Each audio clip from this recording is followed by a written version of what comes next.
with you as a solo artist, but then also with Dayton Family, the incarcerations and changing the group members and stuff? Because I never got to sense you guys, at least I wasn't aware of it, and I went to a lot of shows. You guys didn't really do that many shows or tour much at all, right? We only been on one tour in 35 years. And that was with ICP. Right. In 35 years, we only went on one tour. Because, you know, this is my assumption.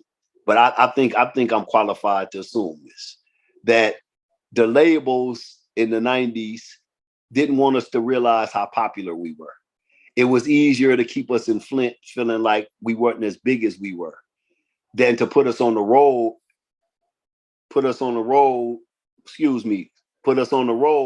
and then we would be exposed to the country and we would see our celebrity. And then we would be checking the royalties then. Now we want to know where the money at. See, we would have questioned the money. So I think that kept us off a lot of tours. As far as label tours, you know, we was label mates with Bone Thugs and Harmony, Fat Joe. It was a lot of tours going out on our label. 36. 3-6. Yeah, it was a lot of tours going out. And a lot of those groups, you know, it was a gift and a curse because I believe that our longevity stems from us not being overexploited in the 90s. I think that they would have burnt us out if they would have put us on the road and oversaturated the market with us. And, you know, I think we wouldn't even be getting shows to today. I think they burnt out a lot of artists, man, in my opinion. The labels used them up and wrung them out and squeezed every drip that they could get out of them and then threw them away. Yeah. And that's just my opinion. Some of them survived, you know, the ones that went platinum and gold survived, you know. But a lot of artists from the 90s didn't make it, man. They was on BET every day and, you know, and today you don't even hear from them. But I also think one of the things that helped you as a solo artist and Dayton Family as a group, though, despite incarceration, despite everything, you guys still regularly put out material. And I think you were doing that at a time in the late 90s throughout the 2000s where a lot of people stopped. And that, I think, is a big difference because even if the songs didn't get as big as FBI songs or What's on My Mind songs, people still knew them. Like, I know all Death Before Dishonesty. I know, you know, Hated by Many, Loved by Few. I know these records. So you guys were still in the mix. And a lot of people, I think, stopped. Yeah, I mean, you know, because that comes from what are you doing it for? See, if you're doing it for just strictly for the money, you're gonna quit because ain't no money in it without labels. To be honest with you, you actually most of the records we put out on our own in the 2000s, well, we took losses. We just did it because we love making music. You know, we didn't make money; we lost money putting songs out without distribution or without marketing, without promotion, or, you know, we did it just to say we had things to say. Really, that's the best way I could put it, is that we if we felt like it was the need to say something, we'd go do an album, you know. And that's been kind of like the hold up with doing a new Dayton Family album, because we feel like our fans deserve the best us. And to make an album is not cheap as people think. You know, people think you can just go in the basement and just do an album. And, you know, FBI album, we went to Chong King Studio in New York. It was mixed by some of the best engineers in the country, Bernard Terry. And you know, we took our time, you know, and in order to take your time and make a masterpiece, you got to be comfortable. And you got to have money to be comfortable. If it's not a budget there, FBI, we had a $500,000 budget, so we were comfortable. You know, you know, a lot of people don't know the behind the scenes thing of creating something. You know, right now, me and Stream can go in the studio and do a better album than FBI if we were comfortable, if we had the pieces that we need to do it. Right. Yeah. Okay. And around this time, of course, you're on The Pharmacist with MC Breed, but then you got with Esham. So you guys had solo stuff with him. Esham is his own like universe over here. Yeah, So that's my brother, man. Yeah, how did Yeah. how and why did you guys link so well, do you think, at that time? See, we Michigan guys, man. You know, we fucked with Esham back in the 90s, even though he was in the horrorcore lane.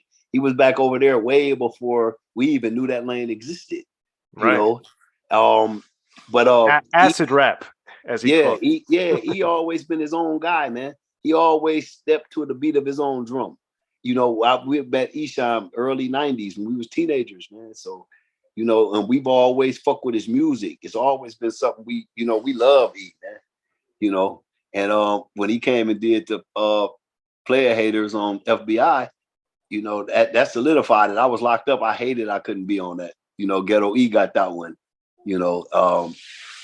But I talked to E a few days ago. We stay in touch. He, you know, we just was finna put together a show, us and him. And, you know, we stay in regular contact, man. That's my guy, man. E.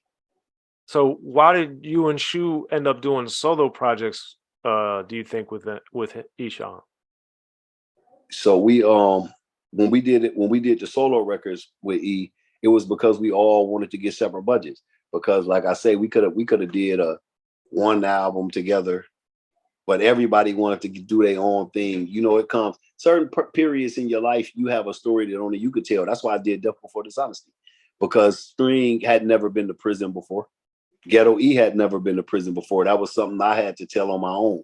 That album was shaped in penitentiary, so I had to tell it. So you know, doing solo projects was just like I said earlier. It's just about what phase of life you in and what story you trying to tell. Yeah.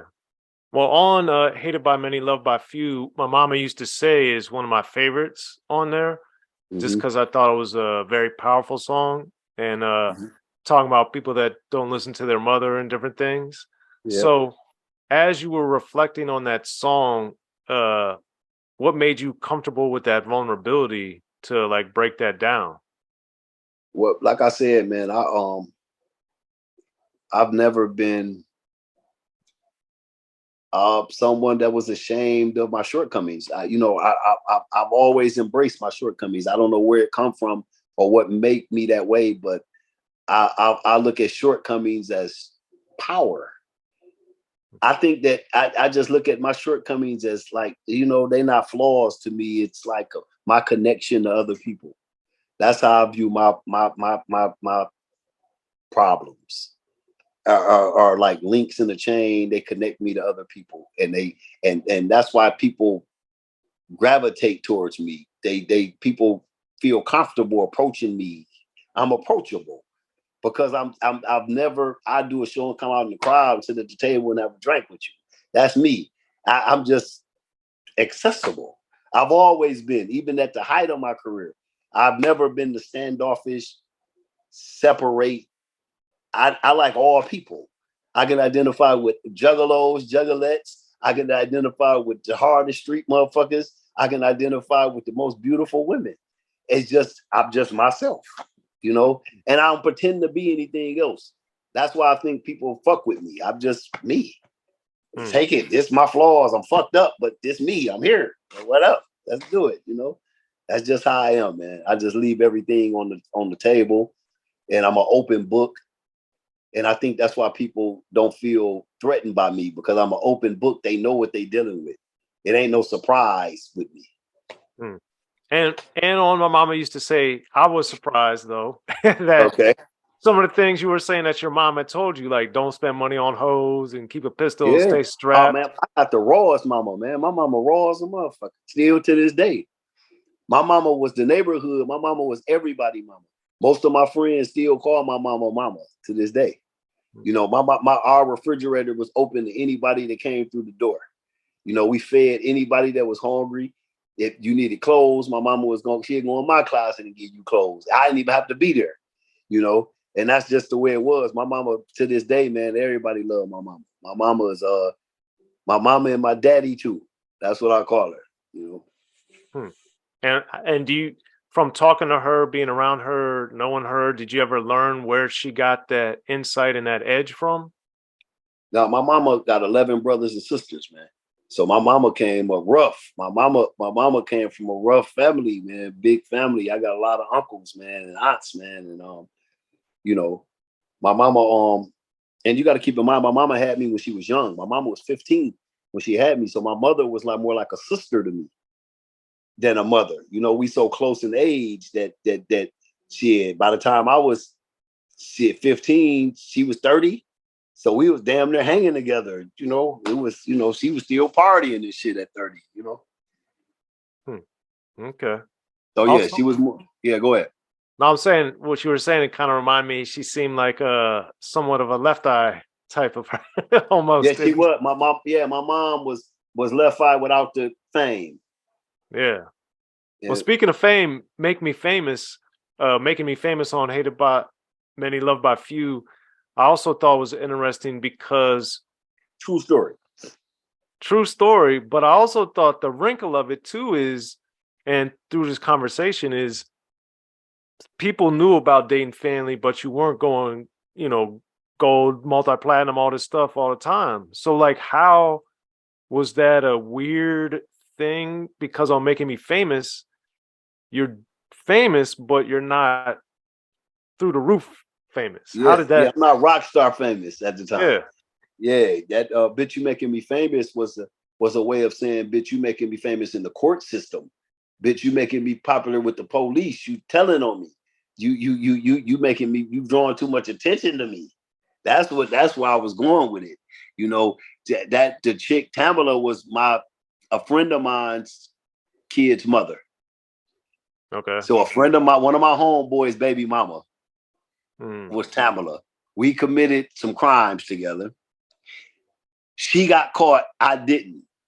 And instead of just telling on the crimes we committed, she created a bigger story of rape and kidnapping and life sentences. right. Instead of just talking about the shit we did, I would have accepted it. You can say if you're gonna tell the truth. That was my thing. She was trying to get me life for shit that we didn't do, and that's where that come from. Hmm. And we almost got life. Shit, we went to trial, and one juror found us not guilty. One juror, I wouldn't be talking to you right now. One juror found us not guilty. Me and my brother Ghetto E. We went through a trial, man, a 10-day trial on kidnapping, extortion, rape, all kind of felonies, man. And it was all a lie because she didn't want to face the music about a money scam thing we was doing. We was doing something with the banks, and she got caught because she used her ID, and then she told on the whole thing. And to say her reason for doing it was because we kidnapped her, we threatened her. That's where all the big charges come in. Yeah. Mm, Yeah. that's crazy. Yep. Hmm. So bitch, you making me famous was true story. Sorry to hear that. Yep. Man, yeah, it's always amazing when you hear like the stories behind some of the songs. Now also a recurring theme, I guess, with around the Death Before Dishonesty era is learning about people not having your back or whatever, or people Mm-hmm. you thought were your friends weren't. But with Welcome to the Dope House with Koch, I imagine that was an Alan Grunblatt situation as well. Yes. Cliff So, Contrary and Alan Grunblatt. so with them, what do you think made them loyal to you, good business partners with you for such an extended period of time? Well, with Cliff Contrary, man, I think Cliff just always took a liking to me. Cliff was he always played that fatherly role with me, even early on. When I first met Cliff, he took me under his wings, and he was always I guess he saw the potential because Cliff was, he was the guy for our signing groups, and all the hottest shit in the '90s came through Cliff Contrary and Grunblatt, man. Yeah. And so that I think he just recognized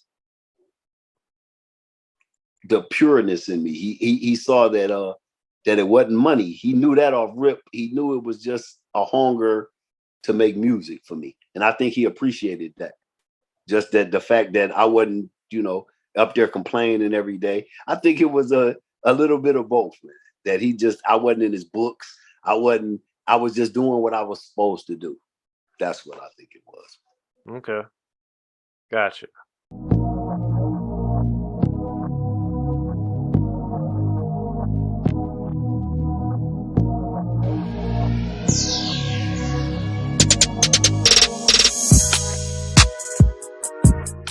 Be sure to check out The History of Gangster Rap by Soren Baker. He's official. History of Gangster Rap features exclusive interviews with Ice-T, Snoop Dogg, MC Ren, the D.O.C, and dozens of others. The History of Gangster Rap, a definitive look at how Los Angeles changed rap forever. In Los Angeles, the streets definitely set the tone of the hip-hop music. At 19, I got a $50,000 car. My whole angle always was, I'll be street, but I will always tell you the horrors that go along with this life. It would be penalties and casualties for just wearing the wrong color in somebody's neighborhood. And once gangster rap made it from the streets to the TV, the genre exploded. With Fab 5 on Yo MTV Raps with NWA. Yo MTV, it just catapulted us from being local heroes to national gangbang rappers. The History of Gangster Rap discusses it all from 1980 up till today. It's always gonna be shit happening in the streets. You know what I mean? So it's always gonna be something to talk about. The History of Gangster Rap in stores now.